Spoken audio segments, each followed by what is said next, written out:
always very happy to welcome my colleagues to the Faculty Works in Progress series, which is a signature collaboration of, as you know, of the Humanities Center and the College of Social Sciences and Humanities, Office of the Dean. But I am especially glad to welcome you today and to thank you all for being here. On this day when we really launch the Pandemic Teaching Initiative, which is an absolutely remarkable, extraordinary project. And so I am just going to take a minute to say something about that.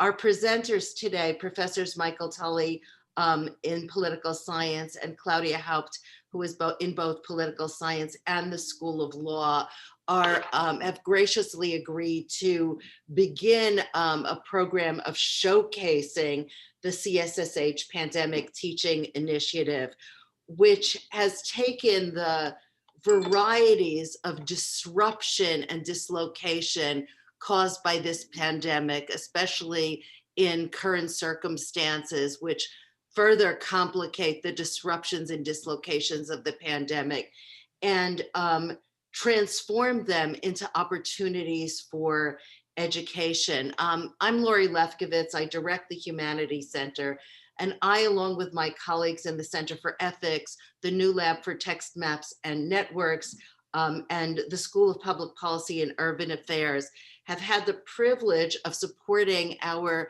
Northeastern University colleagues in their creative research, scholarly and pedagogical collaborations to create the modules that constitute this very full, interesting, and varied teaching initiative.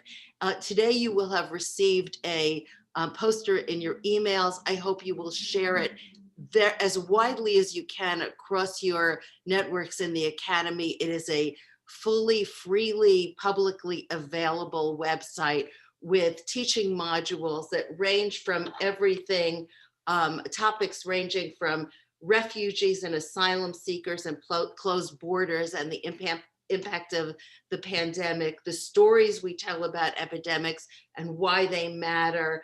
One is called The Tiger King, the Goat, and the Celebrity Next Door, viral viewing as panic mediation, online learning, trauma theory, social policy. And today's topic is balancing liberty and public health, civil liberties in a time of pandemic. And I think of all the topics, this one may feel the most urgent on the eve of our election, the question of liberty and public policy and the pandemic. But I am the Pandemic Teaching Initiative asks the question, what can this pandemic teach us about ourselves and our world? And if anything showcases the genius of the social sciences and humanities and our colleagues' capacity to pivot with circumstances in order to bring their expertise to our world, I can think of nothing that does a better job than this initiative. So please, I just urge all of you to visit that website and to share it as widely as you can. It was a big job. It was a big job for those who created the individual modules, did so quickly and in a timely way, and made each one interesting and engaging. And it was a big job for the people who pulled it together. So if you will indulge me just one more minute of gratitude expression, first to Gabby Fiorenza, who is hosting this occasion today, and who did a large share of the work of putting the Canvas site together in collaboration with Katie Mulangowski in religion, in philosophy and religion. And she's not on this call, but those of you who know Katie or have access to her, please, please express your gratitude. She pulled the website together and it's very beautiful. I think you will agree. So please join me in thanking Katie and Jimmy Donovan in marketing, who just dedicated himself to making this happen in a timely way. So I want to thank all of you, and I also want to shout out to my colleague Ron Sandler, who really took a leadership role in this project. And now, without further ado, I will just introduce Michael Tolley and Claudia Haupt, who created the module on where's my topic? Balancing liberty and public health, civil liberties in a time of pandemic. I do see that Uta has joined us, and I wonder if Uta Poiger, Dean of the college, would like to just add a word of welcome. Thank you, Laurie, and thanks to all of you for being on this call this afternoon. You can probably see that I'm face masked because I'm in CSSH Central this morning together with Kiki Samko from Women, Gender and Sexuality Studies. So warm welcome from me as well, and many thanks to everybody who collaborated on this initiative. I really look forward to hearing from Michael and Claudia today. And then I think in the discussion, it would be really nice to think some about what might we do with these modules. I'm sure they're instructive for everybody, but what kind of vision can we build based on the multiplicity of approaches that is manifest there. I do also think that when the initiative was initiated, we were somewhat aware, but it was in the days before the killing of George Floyd. And I think since then, it's become so clear that that in fact inequity and the pandemic have intersected in so many different and important ways. So again, I think it'll just be nice in the discussion if any of you have ideas about how we might perhaps, one of my ideas would be, would it make sense to try and pull modules together into a course in the future, for example, and what kind of collaboration would that take? I think some thinking about that would be exciting as well. But for now, I think we really don't want to take away from Claudia and Michael and really want to hear from each of them about what they put together, and very much look forward to you walking us through your thinking and through what you did. So thanks so much for doing this.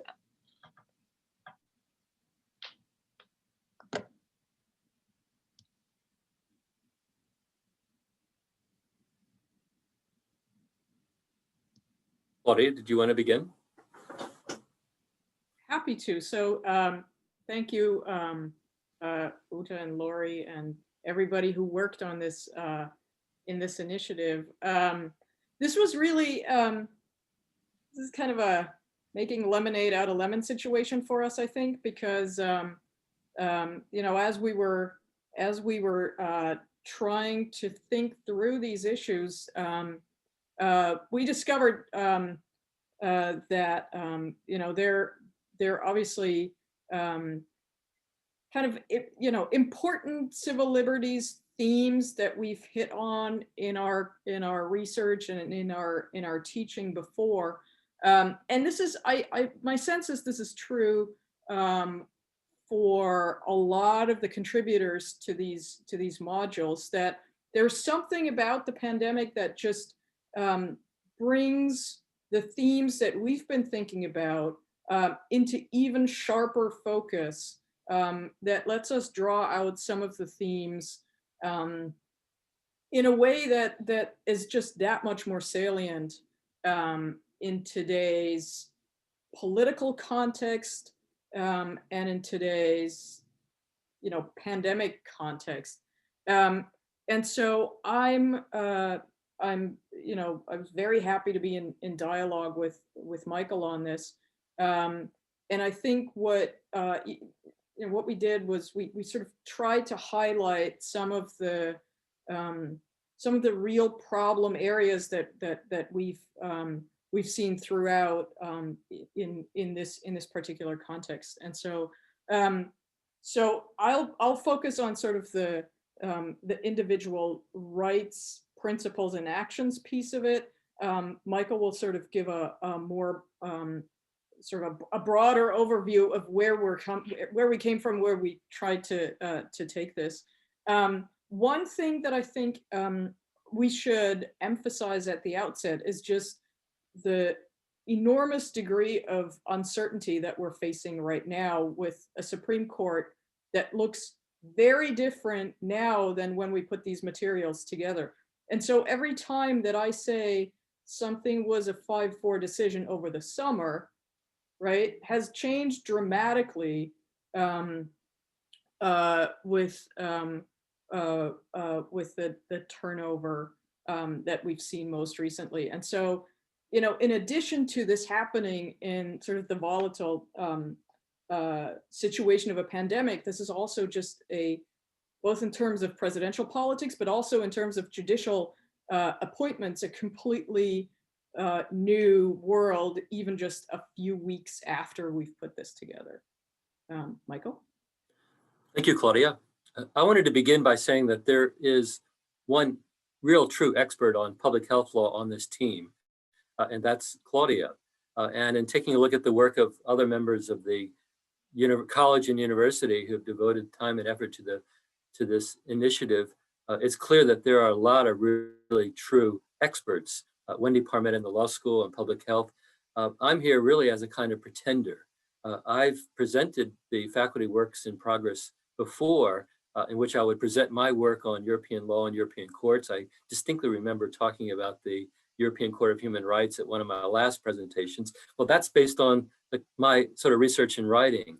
But what drew me to this was, well, first off, when I was given my teaching assignment for this fall, the course in American government and the course in US civil liberties, I immediately knew that I wanted to introduce various aspects of the pandemic.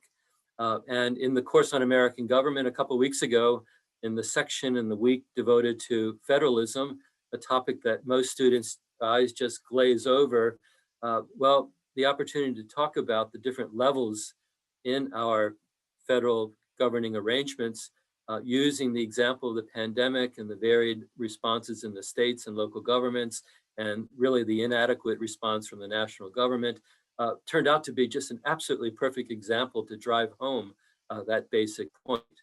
And in the course on US civil liberties, I always begin by talking about the sort of nature and philosophy of rights. That you really, truly don't understand rights or individual rights, if you would allow the well-being of the larger community to prevail over those interests. But nevertheless, this pandemic and the issues that it raises with regard to the public health and well-being of the community, and the assertion and sometimes really the misuse of the concept and understanding of rights, was a perfect introduction this semester to some of the larger theoretical issues related to rights. So I'm approaching this and was interested in contributing because of how it does indeed relate to my areas of teaching here on campus. I also wanted to point out here, by way of introduction to this module, that there really are not a lot of bright spots in this pandemic. One of them is the privilege that this initiative has given me to work with Claudia, who's been a colleague now for 3 years, but we are terribly siloed in our own work and writing and teaching here at the university. I know the humanities centers and the dean herself is very much interested in breaking down these silos and barriers, but they certainly do nevertheless exist. So Claudia, working from southern Germany, me from the White Mountains this summer, we had a terrific opportunity to come together and share our thoughts. We both share the course that we teach on civil liberties, and here was a real concrete way in which we could come together and share some basic ideas on this topic. Well, you can see that I'm next here on the outline. I'll be brief here. The way in which we divide up the module in which we examine the relationship, the balance between civil liberties and public health is that I begin by talking a little bit about the constitutional foundation, namely the principle of federalism that I mentioned before. And here I mean the authority of the many government regulations that are very much efforts to promote public health during this time of public health emergency, whether they're shutdowns, whether they're mask bans on gatherings. What is the nature of government's authority to impose these measures? The idea of state police powers, the idea that it's really our states that have the primary responsibility for enacting laws that protect the health and public safety of citizens is a fundamental principle in our federal republic. That the powers of the national government, indeed Congress has, beginning in the middle part of last century, given to the executive certain powers and authorities to deal with the pandemic. In other words, various measures that will allow the executive to enact orders mandating the production of certain needed goods and other arrangements. The fact remains, indeed, the point that I made by way of introduction to this whole topic is the idea and notion that it's really the authority of the states and local governments that are creatures of state governments that are responsible for putting into place these measures that are characterizing our response to the pandemic itself. We take a look at some of the early cases. Some of them can be traced all the way back to the early 1800s, recognizing the state's authority in this area and the nature of the relationship between the national government and the states in this area is and has become quite clear. General deference of the national government to the states in figuring out what is ultimately needed and required. So after that general discussion of the constitutional foundation, the principles that have come to recognize the power and authority of state and local governments to enact quarantine, to enact bans on gatherings, mask bans, requirements. These are the kinds of issues that I survey in the first part of that module. The second major constitutional foundation and principle that we examine, or that I examine early in the module, is the idea of judicial review. That we expect our courts ultimately to entertain the claims. Some of them are quite frivolous. I'll describe one here in a second, that are based upon rights. The complaints that some of these state and local government measures, bans on gatherings, requirements for masks, economic shutdowns, often these are raised and the challenges are raised in terms of rights. And the role of courts will certainly be needed. And using and relying upon courts, and indeed in the next section, Claudia will describe more fully some of the more interesting cases that have been adjudicated all the way up through to the United States Supreme Court. And then, as she had mentioned, the uncertainty about the new now Justice Barrett becoming, well, the 9th member on this new United States Supreme Court is likely to change some of the outcomes of those cases over the summer months. But judicial review and the role of courts is a fundamental principle in our constitutional democracy, and that the claims of rights or civil liberties that are often used in an effort to grant special dispensation from vaccinations, quarantine, gatherings of more than a certain number of people. So the courts will ultimately need to weigh in and decide. So the specific principles courts use to strike that balance between liberty and public health is Claudia's subject in the next section. But I wanted to at least mention here in the few seconds that I have left, a somewhat bizarre, in my opinion, misuse of the whole concept of rights in and during this time of pandemic. Not only does it originate in my home state of Maryland, but it actually originates in my hometown. So I heard about this from my family. They asked whether I heard about this bizarre case in which a father and son present themselves at early voting without a mask. And the governor of the state of Maryland has imposed a mask requirement that voting takes place indoors in many indoor public facilities. So the requirement is that you will be turned away without a mask.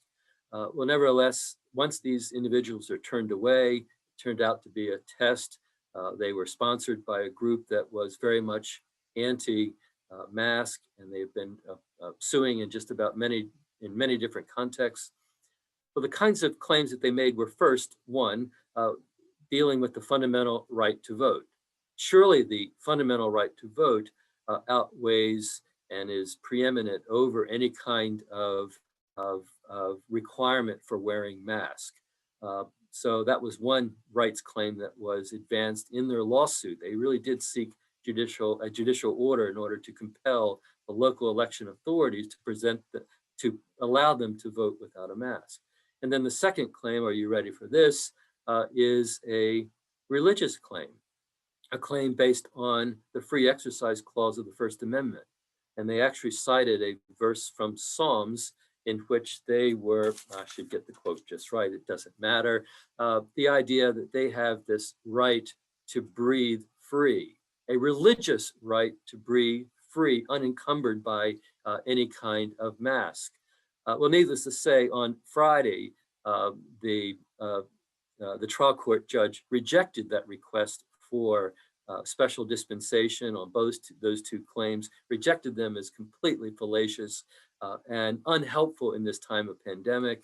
And once again, presents us of this need for courts to ultimately decide and strike these balances between liberty and public health. So I've gone on for too much. I'll turn this over to Claudia, who has, developed a number of these key decisions in this particular area. Claudia? Thanks, Michael. Yeah, so what we then do in the module is we basically present case studies that illustrate areas in which public health and civil liberties come into conflict through the lens of recent court challenges. So these are all based on live cases that are working their way through both state courts and federal courts. And we've kind of divided it up into religion as one topic, challenges to mask mandates, travel restrictions, reproductive health care and abortion, and then sort of economic shutdown decisions. And so that's a little too much to cover in any amount of detail right now. So I decided that I would just pick out the religion topic, in part because this is really, at the beginning of this, I was teaching a seminar on the religion clauses at the law school, still sort of based on traditional casebook materials. It sort of did the long arcs of, Jefferson's letter to the Danbury Baptists and the wall of separation of church and state. And then we went to Madison and Jefferson and the memorial and remonstrance and all of those things, and sort of did the long historical overview. And I'm teaching the same seminar again at the law school in the winter quarter. I just threw out all of my materials, and I will start from scratch. Just finished my syllabus yesterday. And I've decided that really the last 10 years are the only cases that we should look at now, because who knows what's happening in the court. And I think the religion context really illustrates that. And so that'll be the lens that I'll use here. So you can imagine that in addition to the voting claim that Michael just mentioned, there are some slightly more plausible religious freedom claims that have been brought in the pandemic context. It started with limits on gatherings, just in terms of numbers. So the early cases, starting in, for the module, I randomly picked May as a starting point, but that was really sort of the first wave of litigation was over how many people are allowed to attend church or religious services. And then there were some other claims that were also made regarding masks, primarily. What was interesting in those cases is that what it really came down to was trying to identify the closest secular analog to religious gatherings. And there's a doctrinal reason for that. And that is because that's in 1990, there was a seminal free exercise clause case called Employment Division against Smith, which is the current doctrinal framework for courts to evaluate claims for some exemptions from generally applicable laws. And so if you imagine a governor's order saying you can only have X number of people at a gathering, that is generally applicable. It doesn't matter if it's a religious gathering or any other gathering. And so under this precedent from 1990, which is an opinion written by Justice Scalia, the baseline is if there's a law of a neutral law, so it doesn't distinguish between religion and non-religion, of general applicability, so broadly applied to everyone within the state, then you don't have a constitutional claim to a religious exemption. So that basically means if there's a limit on the number of people that can gather in any one space, be it malls, supermarkets, theater, concert halls, and houses of worship, and it's applied across the state, then there's really no constitutional claim based on the Free Exercise Clause. Here's the wrinkle. This upcoming term, there's a case called Fulton against City of Philadelphia that squarely asks the Supreme Court to reconsider that precedent. And so I'm saying right now with a certain degree of confidence that under the previously established regime out of the Smith case from 1990, that probably says the courts, that the governor's orders are okay to uphold. I don't think I can make that claim with as much confidence a few weeks from now when the court will hear oral argument in the Fulton case. And so who knows, right? Now, we do have a pretty good indicator of what might happen in the future because we have two cases that came to the Supreme Court over the summer as applications for injunctive relief. So this is while the governor's orders were still being issued. There was a case out of California called South Bay and a case out of Nevada called Calvary Chapel that challenged the governor's orders as applied to churches in both of those states. And both of those applications for injunctive relief were denied by the Supreme Court. Both were denied by 5-4 decisions. And you can guess who the 5 and who the 4 were. And one of the 5 is no longer with us, right? And so there was a concurrence by Chief Justice Roberts, who was with the 5 more liberal justices in the South Bay case.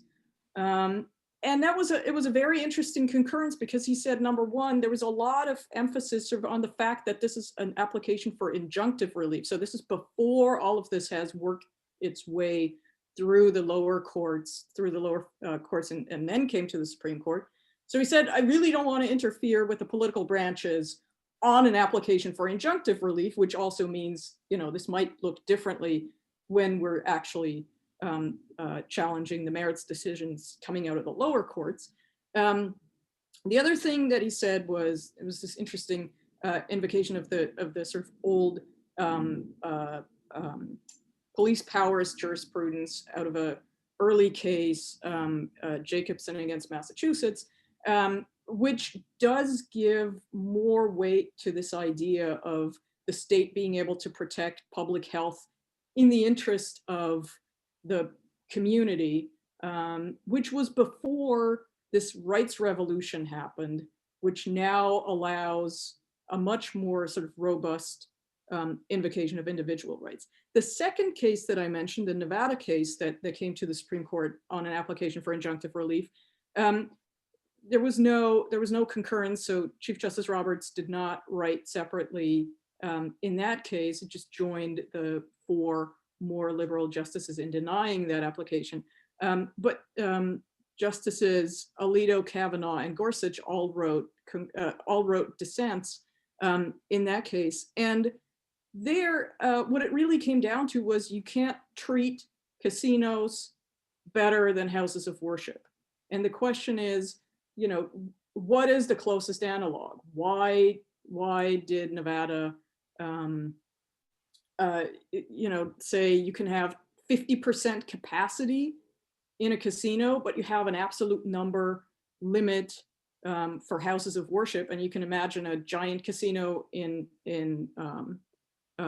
Las Vegas would have an enormous amount of people present, even at only 50% capacity. And so those are sort of the battle sites that we'll see. And again, I'm, you know, over the summer, I wasn't terribly surprised that that was the vote breakdown, but I'm not at all confident in what this will look like going into the future. And so, you know, this sort of confluence of the pandemic and this just doctrinal uncertainty in the court, the political uncertainty about court appointments, has just made this a very, you know, interesting, concerning, and I think valuable moment to teach this particular issue. And I've also gone on for too long, so now I'll stop.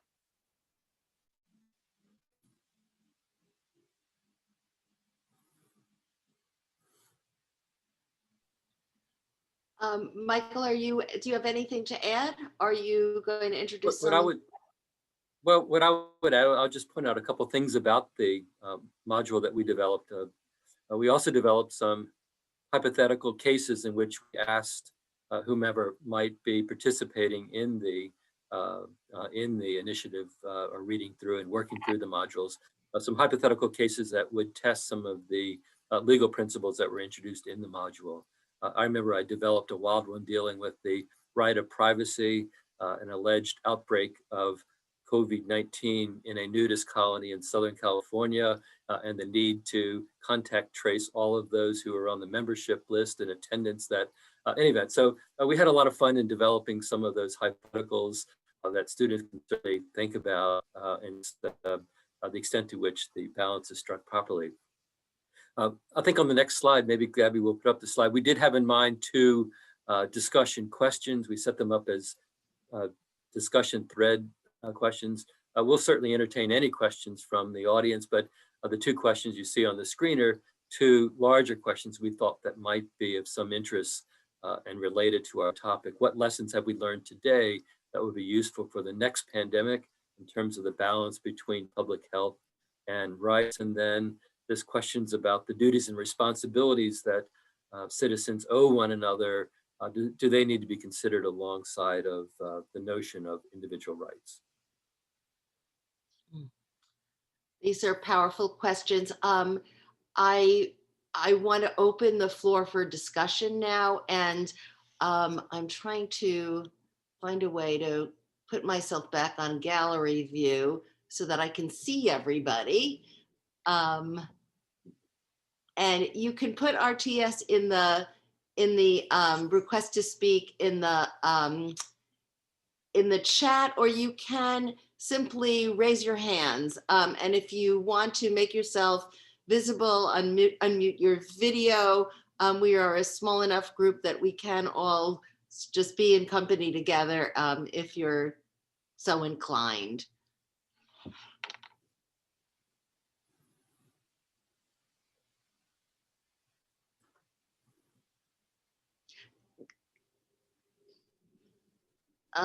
Trisha, do you want to ask your question yourself? You don't need to write the whole question out. If you'd like to simply unmute yourself, or shall I read it? Oh, I can say it. Can you hear me okay? Absolutely. Great. So I'm concerned about some of the groups that have misinformation campaigns surrounding mask mandates. Specifically, there's a group called healthyamericans.org, and I've seen out here in Western Massachusetts some of their, for lack of a better term, I think it's the most accurate term, in my opinion, of why people have rights to not wear masks, and that no one should, that they should be allowed to go into businesses even when there is a mask mandate. So I was wondering if the module covered either the rights of those groups who are actively spreading this misinformation about the civil rights and mask mandates, or in some other capacity addressing just how other people can assert their civil rights to breathe air that's free of COVID.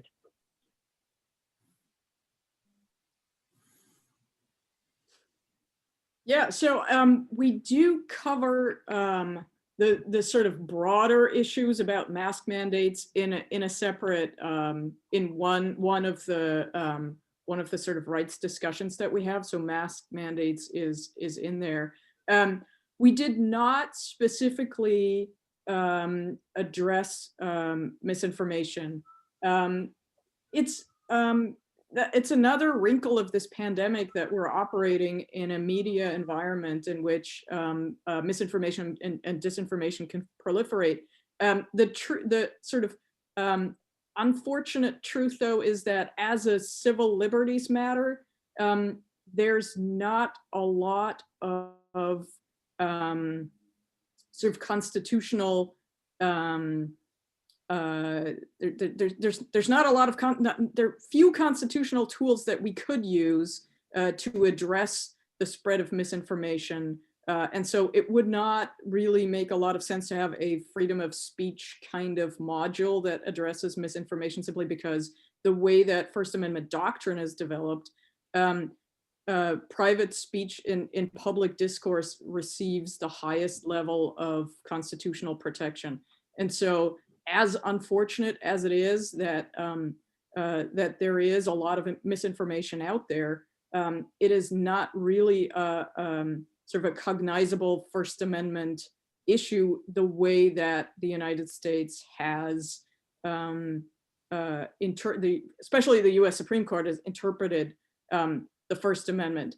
I think a reasonable way to address that would be in the context of online speech governance, for example. So what can private companies like Twitter, Facebook, and the like do to stem the tide of misinformation? That is sort of, I believe, a little too far afield from the ground that we're covering. So I totally agree that this is really a big problem. Unfortunately, there's not much that the First Amendment perspective can do about that. Michael, do you want to add anything? I'll just add that Claudia is doing a lot of really interesting and original work on professional speech. Some of that misinformation is coming from people who have got doctor in front of their name. In other words, with some medical training, sort of the unprofessional form of the speech and policies that they're advocating. No, we did not cover any of the free speech claims that are obviously relevant. And you did well to point that out. Very well done. Matthew Smith.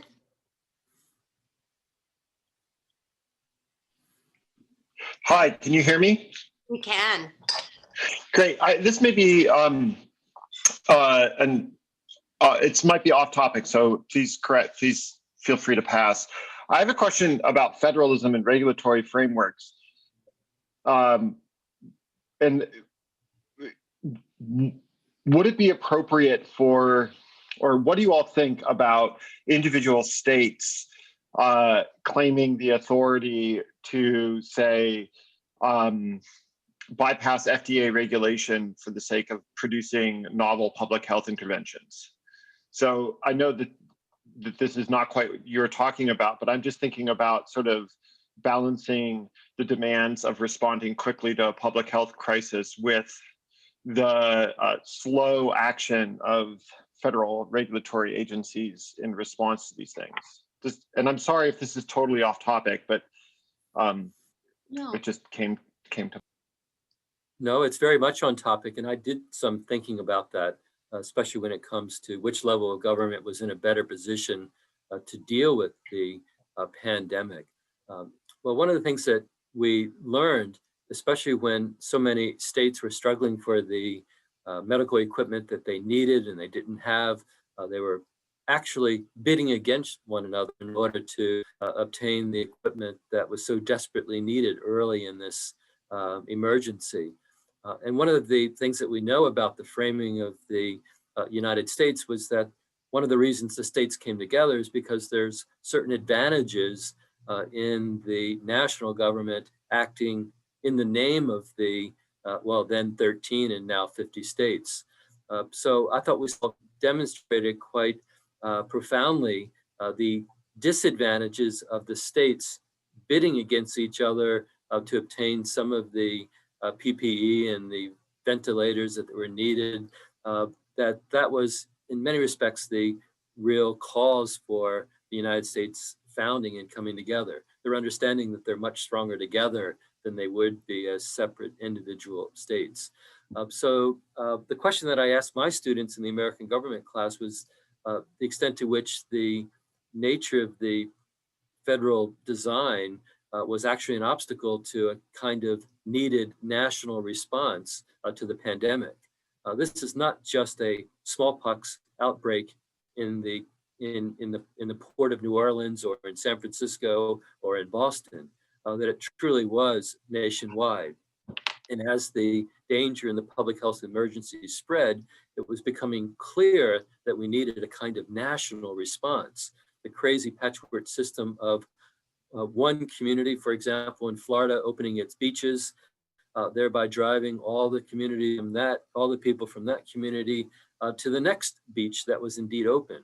So even within the states, there was no real true coordination, and that kind of coordination was what was so desperately needed at the national level. Claudia, do you have anything to add to that? I agree with that. Okay, Gordana. Sorry, just to unmute myself. Thank you so much. This was so timely and interesting in so many different ways. And I'm also grateful that I get to see more about what these modules are about and how we can use them in classes next semester. But my question is really about the question that you posed here about rights and duties. And in a question is really who should speak for common? Who can speak about what we own to each other? Because we have this ideology of individualism, individual rights. And how can in that type of environment, we promote this kind of collective interest and what that collective interest should look like? Yeah, I mean, I think that is an excellent point, and I think it goes to kind of who speaks for the community, but also who speaks for what are cognizable legal claims and what are the countervailing interests. So we have this, and we fall into this in the public law sphere a lot. We kind of have this, well, the Supreme Court says X, Y, Z, right? And why should the Supreme Court, I mean, other than that Michael will say judicial review in a second, right? Why should the Supreme Court be the institution who decides what those countervailing interests are and how we balance them, right? And so I think so two things I think from my perspective matter. One is a strong articulation of a national interest from the other branches. That's especially problematic when one of the branches is not interested in addressing a national emergency because it's bad for their electoral prospects, and the other branch is sort of so divided that nothing comes out of them, or at least nothing good. And so it really is about the dialogue on the national level among leaders that then can influence how the court might balance individual and community interests. The other thing that's really important to note, I think, is, and Michael already alluded to this earlier, is that this has not always been the approach that the courts have taken, including the US Supreme Court. So even though we like to think of, or some like to think of the US individual rights tradition as sort of rooted deep in our history, there was actually a very strong sort of community limit on individual rights. So if you take, for example, free speech until the mid-20th century was never thought to clash in any meaningful way with public health regulation. it really is a development out of the sort of middle of the 20th century, where a much more robust individual rights claim culture was created. And so it's not inevitable that that the balance goes in the direction of individual liberties rather than a more balanced approach with community interests. Michael? And what I heard in Gordana's question was a matter of how to establish norms in society. For example, I'm here in the class or in my office here in RP. I do have my mask when I leave here. I'll certainly be presenting that mask. I wear this mask because I respect others. And there's this understanding or there's this loss of respect and the hyper partisan and polarized societies that we live in today mean that, well, these kinds of messages aren't really getting through, or they're being channeled through social media in ways that are not constructive. I went to the Haupt today up this weekend up in New Hampshire. I think I was the only one wearing a mask and felt as if my understanding of what it needs and takes in order to get control of this pandemic is simply not getting through to so many different communities. So what it takes or how are these duties and responsibilities going to be conveyed? Perhaps some of it comes from leadership and other figures of some significance in communities. I turn to the sociologists for help on how these norms can ultimately be established. Yeah. Tom, I'm going to call on you. But just following up on that, are there rules that just about reckless endangerment? You know, I'm wondering, if someone knows they are infected with AIDS, is there regulation that says that you can't endanger the life of somebody else by not informing them? So I will hold on that question, but that's what's bugging me here. Tom? There's actually case law about that. And, you know, a headline a couple of weeks ago, Anderson Cooper was on CNN really calling out the fact that particularly gay men in the 80s were put in jail for spreading HIV, and which at that time was known as a gay cancer. And so I think there is some legal precedent for that. And but let me take a step back and just, you know, Michael and Claudia, it's great to see you here today. And I really enjoyed the talk and everything. And I think some of the cases you've presented really, you know, give us a lot of teaching power for making these the case method in teaching. And so I think that particularly as these scenarios continue to confront a society that will continue to have more and more cases. And I'm thinking in particular about how we teach students about the public good, because the public good in a sense is sometimes a negative externality in the market that now then the government you know, steps in as a provision of a service. And so, and that's oftentimes scenarios where we have to balance, as you've pointed out, with civil liberties. So I'm thinking about something that happened to me this weekend.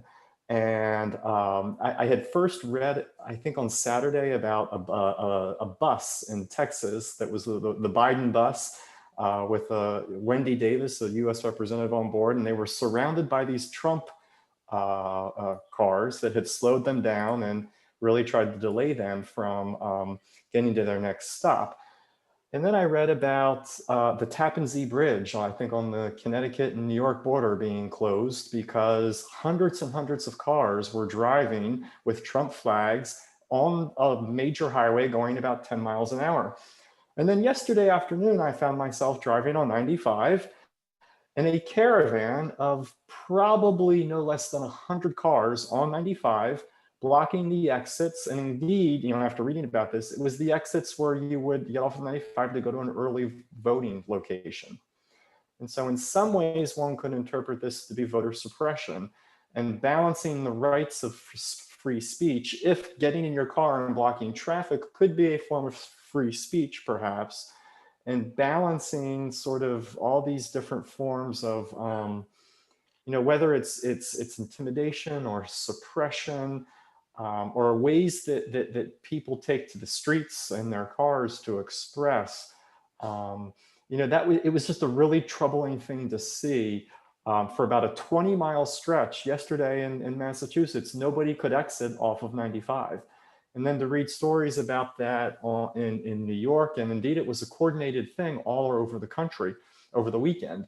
And so I wonder, just thinking about that one individual case, I think really does present the dilemmas of how we balance civil liberties and the various modalities we use to express them with the overall public good. Early voting, we've seen just, I think I read yesterday, 40% of Americans have already voted, and we are well positioned to have the highest turnout we've had in a century in the election. And so, as you present both of these questions about lessons and what are social responsibilities and duties, I guess in a sense, I go back to Gordana's question about how we establish those norms, but just that one little case and that experience that I found myself in really had me thinking a lot about, is this free speech? And at what point does this start to look in the direction of, you can't yell fire in a crowded movie theater, where we think about cars driving 10 miles an hour to obstruct traffic in the name of free speech. And so I know I've pontificated a little bit, but I think that you both have presented a lot of great methods here for us to consider in how we teach students about these really important cases. Thank you. I think the next great issue is going to be this whole question of vaccinations. The anti-vaccination movement has been geared up for the last decade or so, from what I understand. And the effort to achieve herd immunity through vaccinations, if a vaccination ever presents itself, maybe next spring, is going to be a really heavy lift. And getting ordinary people to understand a duty and responsibility and the need for vaccination in order to achieve that ultimate aim of herd immunity that will protect the community against, COVID-19. So I think that raises many of the issues that Tom had quite rightly pointed out. The Latin maxim of salus populi suprema lex, the good of the people is the supreme law. And the way in which that's often defended by the courts is through the language of self-defense. The community is defending itself against these kinds of attacks by those who are irresponsible, not taking the care that's needed. So this idea of the community and the state acting in the interest of the community to promote that public good really is a kind of community self-defense. So just very quick. So Tom, it's great to see you. I would be shocked if any court would entertain a First Amendment defense to any of the things that you've just mentioned, right? I mean, that may be the idea that the protesters go in with, but that's not actually how First Amendment doctrine works, right? And so there's such a thing as what's called the time, place, and manner restriction. So that is one thing that the state can very easily do. There's also content and viewpoint neutrality. It doesn't matter if you're a pro or anti a specific candidate. You can't block the highway and claim First Amendment defense for that. So I don't think that any of that will be successful as a First Amendment free speech matter. I just wanted to pick up on Lori's question because that's actually the class I'm teaching this semester. So I'm teaching torts right now over at the law school. So there will be cases. I would be interested to see if any courts would consider not wearing a mask for those infected with COVID to be battery. I'd be very interested to see if any court would entertain a battery claim for that.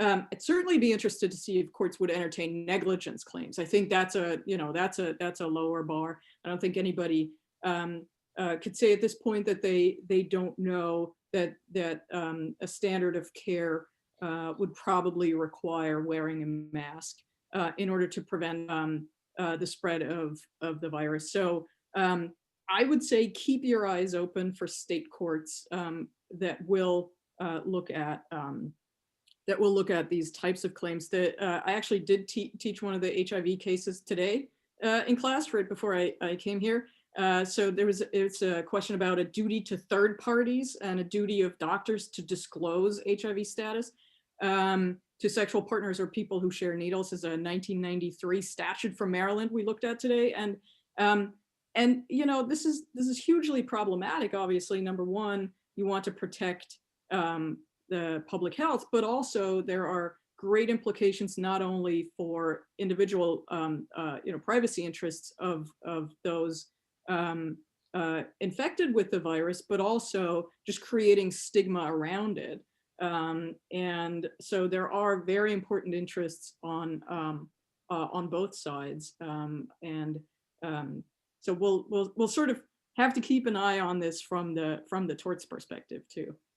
Thank you so much, both for your answer to my question, but to both of you, to Claudia Haupt, Michael Tolley, our colleagues, for this fascinating presentation. And I think the presentation demonstrates both the richness of the modules project and the quality of the conversation, demonstrates how critical or how rich the material is for teaching, and for teaching on the frontier of scholarship, innovation, and the concerns in the world. So those of you who remain, I just would love to beg of you to be our ambassadors in helping to promote through social media, through your networks of colleagues, the links to the website that has gone public today. It's just an extraordinary achievement, and to the extent that we can get this out in the world, I would be very grateful.